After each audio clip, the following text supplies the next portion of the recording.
এই যে লোকটাকে দেখছো ইনি জুতো কিনতে এসে প্যান্টের দোকানে ঢুকে গিয়েছে। তো কাহিনীটা তোমাদেরকে বলি, একটু দাঁড়াও। ব্যাপারটা হচ্ছে প্রতিদিন সকালবেলা আমি যেমন দোকানে ফ্রেশ হয়ে আসি পুরো ফ্রেশ মুডে, ঠিক সেইভাবে এসেছিলাম আজ। দোকানে এসে আসার সাথে সাথে হাঁটতে হাঁটতে সোজা চলে আসলাম দোকানের ভেতরে। দোকানের ভেতরে ঢুকে আমি বসেছিলাম এখানে, বসে বসে ভাবছিলাম যে কাস্টমার কখন আসবে। তো বলতে না বলতে একজন এসেছে। এই বিলটা দেখো তোমরা, এই বিলটা দেখাচ্ছি 4200 টাকা। উনি বাড়ির থেকে টাকা আনতে ভুলে গেছে, ওটা বাদ দাও। তারপরে চলে আসলো আমাদের এই মহান গুরুদেব।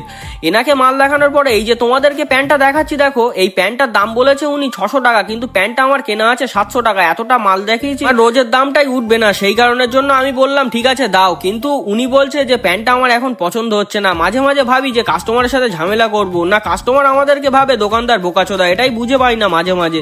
এমনিতে আমার বাড়ি যাওয়ার টাইম হয়ে গিয়েছিল, তারপরেও আমি 1.5-2 ঘন্টা লেট করে ওনাকে মাল দেখালাম। মাল দেখানোর পরে মাথা টাথা পুরো নষ্ট করে দিয়ে বলছে আমি আর ভাই নেবো না, কিছু মনে করো না। তো যাই হোক, এরকম কাস্টমার যেন দোকানে না আসে। তো টাটা।